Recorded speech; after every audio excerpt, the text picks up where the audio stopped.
Okay, students, today the thing which will be discussed in today's class, that will be the same poem which was under discussion yesterday, and that was Break, Break, Break. And before I move forward, it's really important to guide you people about the very important thing, and that was about the background of the poem. The background of the poem was basically the friend of the poet. The poet is Alfred Lord Tennyson. He composed this poem right after, or rather I must say, 2 years later, 2 years after the death of his very close friend, and name of that friend was Arthur Hallam. He was also author.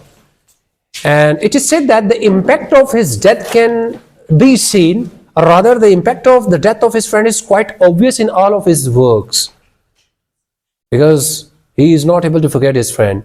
And that's why I told you this poem is categorized or taken as an elegy, the poem or the song which is sung or written just in the commemoration of somebody, जो किसी मरे हुए की याद में लिखी जाए नज़म। बेटे उर्दू में से आप मरसिया और इंग्लिश में आप उसे एलेजी कहते हैं। तो बैकग्राउंड में मैं आपको पहले ही बता चुका कि ये वो नज़म है जिसमें शायर के क्लोज फ्रेंड जो 2 साल के बाद जिनके लिए पोएम लिखी गई, जिनका नाम था आर्थर हेल्म, ये इनके फ्रेंड थे और इनकी याद में इस पोएम को लिखा गया है, जो कि बहुत से रीडर इसको कैटेगराइज करते हैं। और ये कहा जाता है कि इनके काम के अंदर इसकी याद और इसकी याद के इम्पैक्ट काफ़ी ऑब्वियस नज़र आते हैं। और इस पोएम के अंदर क्या है कि the poet is relating the present scenario with his mental approach, with his mental preoccupied state. कल भी मैंने बेटे आपको एक चीज़ से आगाह किया कि जब कोई शख्स किसी चीज़ की याद या किसी चीज़ से बहुत बुरी तरह उसका दिमाग झगड़ा हो, वो चीज़ जा ना रही हो दिमाग से, तो माइंड इंग्लिश में कहते हैं माइंड प्रीऑक्युपाइड है। पहले से उस वाक्य ने दिमाग में इतनी जगह बना ली कि सामने जो चीजें हैं उनको एक्सेप्ट करना थोड़ा सा मुश्किल है। So yesterday, one of the things which was discussed by me along with you people, it was quite clear that the poet is accepting, rather in the poem, the poet was accepting the reality that whatever is happening will keep on happening and very soon will become the part of the past. आज हम हैं, कल कोई और होगा। He found some boys, some kids playing over there, some boats were sailing, some ships were also present over there. At the same time, he was missing his old friend and the time when he used to spend along with him at the same spot. कि जिस मकाम पर वो इस वक्त मौजूद है, तमाम चीज़ें तो नज़र आ रही हैं, तमाम चीज़ें मौजूद भी हैं, लेकिन सिर्फ दोस्त मौजूद नहीं है। And he is relating those things with the departure of his friend. He is saying these things which are present right now in the present situation. बिल्कुल ऐसा ही होगा कि एक वक्त में इनके हल्के नकूच भी दिमाग में शायद रह जाएं, लेकिन फिजिकली ये हमें नज़र नहीं आएंगे। जैसे उसने एक चीज़ को कंपेयर किया कल पॉइंट्स के अंदर, मैंने बताया कि the moving away of the ships, इस साहिल पे मौजूद शिप्स जो अब तो नज़र आ रहे हैं, मूव करते करते एक वक्त ऐसा आएगा कि ये बिल्कुल आंख ओझल पहाड़ ओझल हो जाएंगे, will be out of the sight. तो साबित ये किया इस शायर ने कि the flow of time can never be stopped, वक्त किसी का गुलाम नहीं। Time and tides wait for none, वक्त किसी का इंतजार नहीं करता। Those who waste time waste them, ये तो एक अलग सी बात है।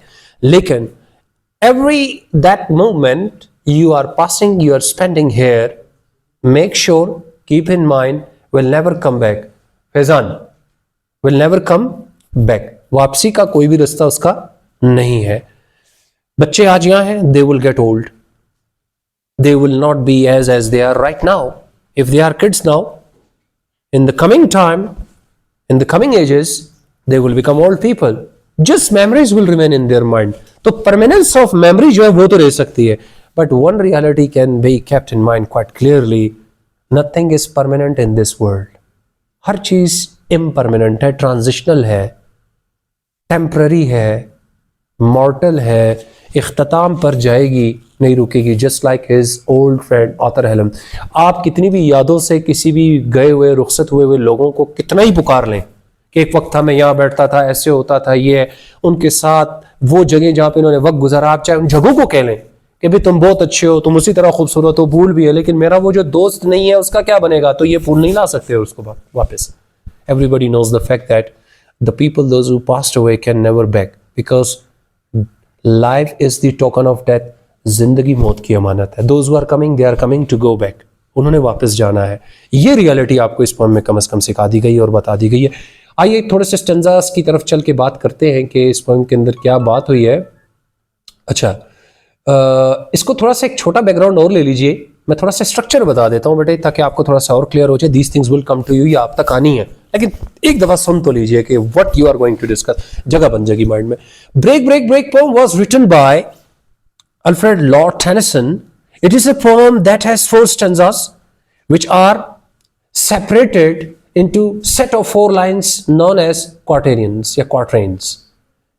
In quatrains we do not get to see a strict rhyme scheme, but there we will find certain examples of rhymes like see and me in the first stanza.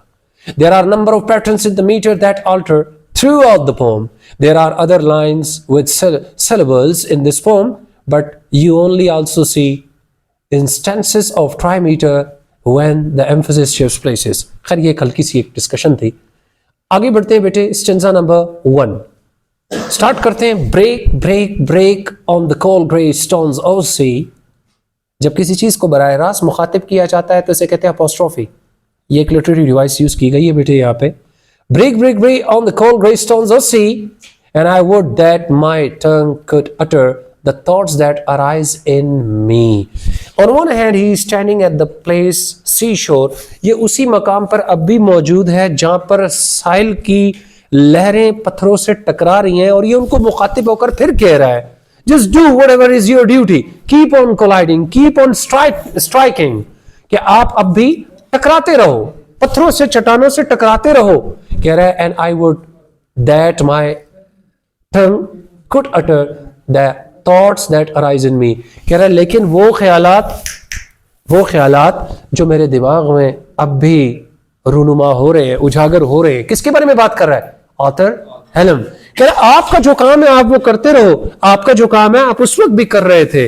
ये चीजें उस वक्त भी एग्जिस्ट कर रही थी जब मेरा दोस्त मौजूद था. तो अब जो मेरी जबान और मेरे दिमाग में जो ख्यालात उभर रहे हैं इस सिनेरियो को देखकर, इससे एक एहसास ये पैदा होता है कि जो कुछ हो रहा है वो तो हो रहा है, लेकिन ये तमाम चीजें जो पहले भी हो रही थी, इनके होने से मेरा दोस्त वापस नहीं. यानी मेरे दिमाग में आने वाले जो ख्यालात है, the ideas and the thoughts which I have about my friend, I cannot utter, I cannot explain them. कि जो जज्बात, जो एहसासात मेरे दिल में अब पैदा हो रहे हैं अपने दोस्त के लिए जो चला गया मुझे छोड़ के, इससे ये साबित हो रहा है कि मैं एक तो उनका इजहार नहीं कर सकता. दूसरा ये कि ये सब कुछ जो हो रहा है, चाहे ये कितनी जोर से चट्टानों से टकरा क्यों ना ले समुद्र की लहरें, लेकिन मेरा दोस्त वापस नहीं आ सकता. So it means on one hand the reality is that whether you are here or not, आप दुनिया में आज हैं कल नहीं भी हो, तो निज़ाम आपके जाने से रुकने वाला नहीं है. ये होता रहेगा. लोग आपको याद जरूर करेंगे मुख्तलिफ सिनेरियोस पे. अक्सर ऐसा होता है. There were people in certain occasions. हम एक ऐसे मकाम पे जाते हैं जहाँ पहले कुछ लोग थे. कई ईदें ऐसी आती हैं जिसमें कुछ लोग थे. कई जगहों पर हम ऐसे दोस्तों को याद करते हैं कि मेरे साथ हुआ करता था. उस मकाम पर जाकर ही वो याद बड़ा आता है. यार वो मेरे साथ एक लम्हे में इसी मकाम पर था, लेकिन ये वही मकाम है, वही जगह है, ऐसा ही है. लेकिन इस मकाम को अगर आप कितना भी कह ले, तुम जैसे हो वैसे ही रहो, जो कुछ करते हो करो, उसी तरह खुशबू बिखराओ, उसी तरह खूबसूरती के नज़ारे क्रिएट करो, लेकिन रियलिटी तो ये है कि बेटे आपकी इन तमाम बातों से भी वो दोस्त वापस आने वाला नहीं. दोस्त who passed away can never come back. यहां तक क्लियर है बेटे? अगले स्टेंजा पे जाऊं. अच्छा जी, stanza 2. How well for the fisherman boy that he shouts with his sister at play. How well the sailor lad that he sings in his boat on the bay. देखिए बेटे, in the second stanza the poet is again, देखो एक चीज आपको याद है कि बार बार एक चीज अगर स्टार्ट में रिपीट हो जाए, ओ का लफ्ज देख रहे हैं, ओ वेल फॉर द फिशरमैन, ऐसी चीज जो स्टार्ट में, ऐसा फ्रेज जो रिपीट हो स्टार्ट में, उसे हम कहते हैं एनाफोरा. तो वो पहले से आपको लाइन में मौजूद है कि the technique which is being used, that is what? Anaphora. अच्छा, अब इस पे है क्या? The poet is observing a boy who is playing along with his sister at the same scenario. He is busy that, but the poet is of the opinion that yeah, that's good, you keep on playing, आप खेलते रहो जैसे आप खेल रहे हो, that is a thing of great enjoyment for you, but right now you are playing, a time will come where you will not remain the same. एक वक्त ऐसा भी आएगा कि आप भी जैसे हो वैसे नहीं रहोगे.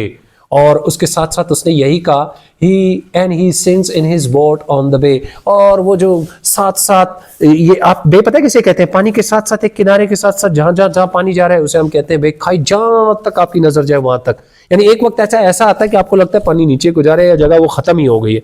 सो he saying that you are enjoying, you are playing, you are having a wonderful song and that might be fascinating you right now, कि आपको लुत्फ दे रहा होगा, आपको अच्छा भी लग रहा होगा, आपको मजा भी आ रहा होगा, but your all these things will become a memory and you will not remain the same as you are right now। अभी आप बच्चे हो लेकिन आपने बूढ़ा भी होना, ये ऐसे कैसा नहीं रहेगा, ये सब कुछ बदल जाएगा। क्यों? क्योंकि पोइट का माइंड प्री ऑक्युपाइड है, वो उसी दोस्त की सोच में है, क्योंकि एक वक्त ये सब कुछ शायद हमारे लिए भी ऐसा ही था, but right now the things are not the same, चीजें ऐसी नहीं है। और हो सकता है एक वक्त ऐसा भी आएगा कि आपके लिए भी ये चीजें एज इट इज एक याद बनकर रह जाएंगी। That is what he is discussing. थोड़ा सा इसको देख लेते हैं। लिखा हुआ है, O well for this line has been used repeatedly by the poet which is a technique known as anaphora. Through this para we get to know that the poet has experienced different phrases that he sees around himself। Observe कर रहा है कि नहीं कर रहा बच्चे को? कह रहा, the first one is fisherman's boy who is with his sister and the second one is that of sailor lad and all these are experiencing, he is experiencing sea in their own different manners। In this para we also get to see the good examples of juxtaposition, especially in the case of a young man who is singing on the way। The young man is able to find joy in his life and he is able to express his emotions freely। देखो मैंने वही बात की बेटे, आप अगर आपकी जिंदगी में कोई गम है, आप अगर दुखी हैं किसी वजह से, लेकिन अगर किसी की गैदरिंग के अंदर एंजॉयमेंट चल रही है और वो हैप्पी हैं और वो खुश हैं, आपके दुख से उनकी खुशी पे तो कोई असर नहीं पड़ने वाला, लेकिन आपकी वो जो दुखी कैफियत है, दिमाग में एक दुख लेकर जब आप चल रहे हो, कितना ही कोई खुशी वाला माहौल बना दे, that will not inspire you. आप उससे बाहर ही नहीं आते, आपको खुशी होनी नहीं है।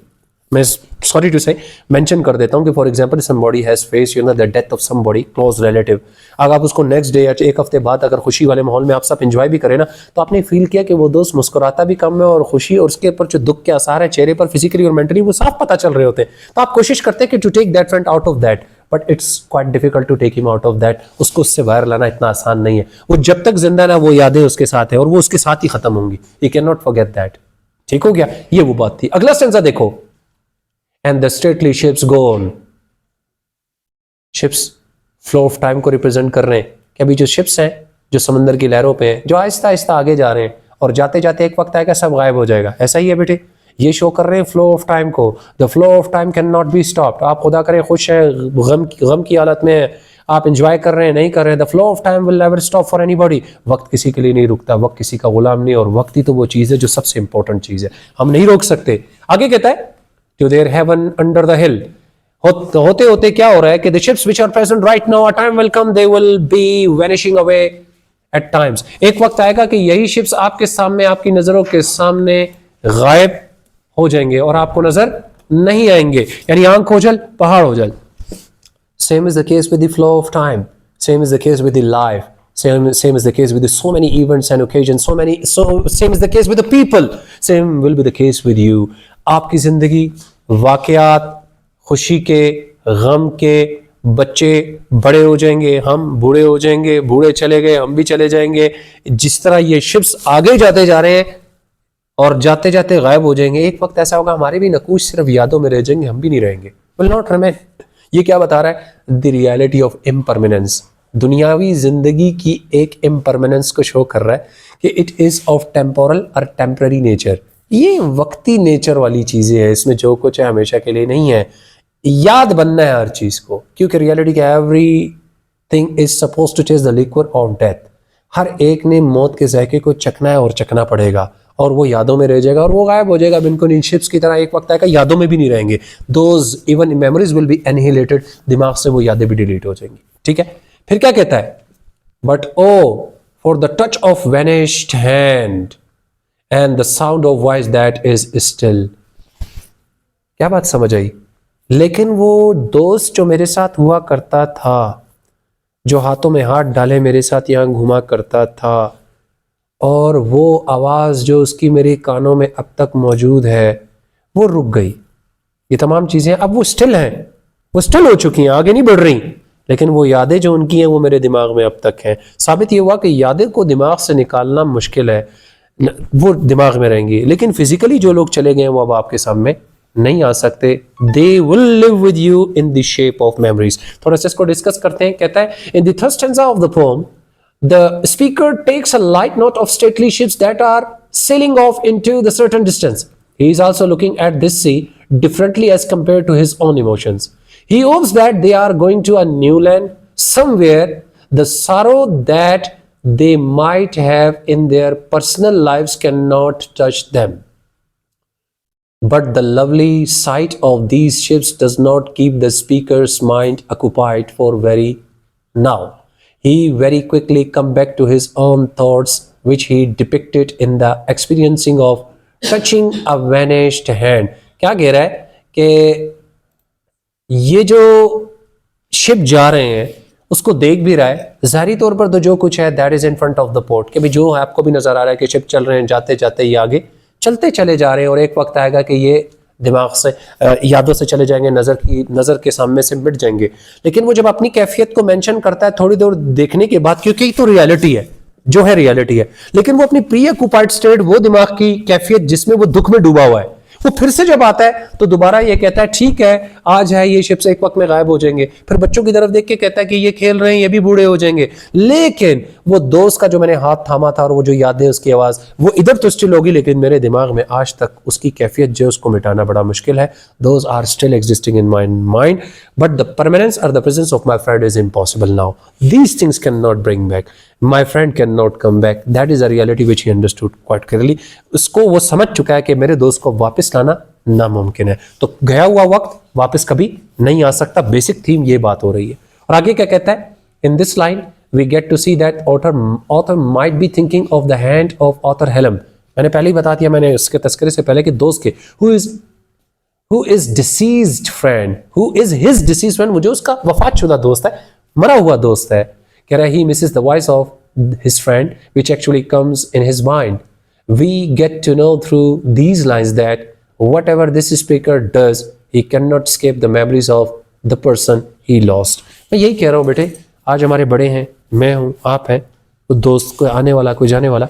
हम कितनी भी इंजॉयमेंट लाइफ के अंदर देख लें, कितने भी अच्छे लम्हात देख लें, हमने ऐसे भी लोगों को देखा जो बचपन में अपने माँ बाप को खो बैठे, लेकिन वो बड़े होकर जब किसी मकाम पर पहुंचे हैं और जब भी वो अकेले कभी बैठते हैं तो यकीन करें वो याद कहीं ना कहीं फिर से आ जाती है, कहीं ना कहीं उनको घेर लेती है वापस. फिर वो सोचते हैं इसके बारे में, यार अगर ऐसे होते हो तो अब कुछ मामला तो और होते. लेकिन आपको इस बात का तो पता है बेटे, हमारे ऐसे सोचने से हमारी सोच की ताकत खुदा करे कितनी ही हो जाए. अगर सोचों से कुछ बनता होता तो बहुत कुछ बना चुके होते. सोचों से अगर लोग वापस आते होते तो कोई भी कब्रिस्तान में अब ना होता.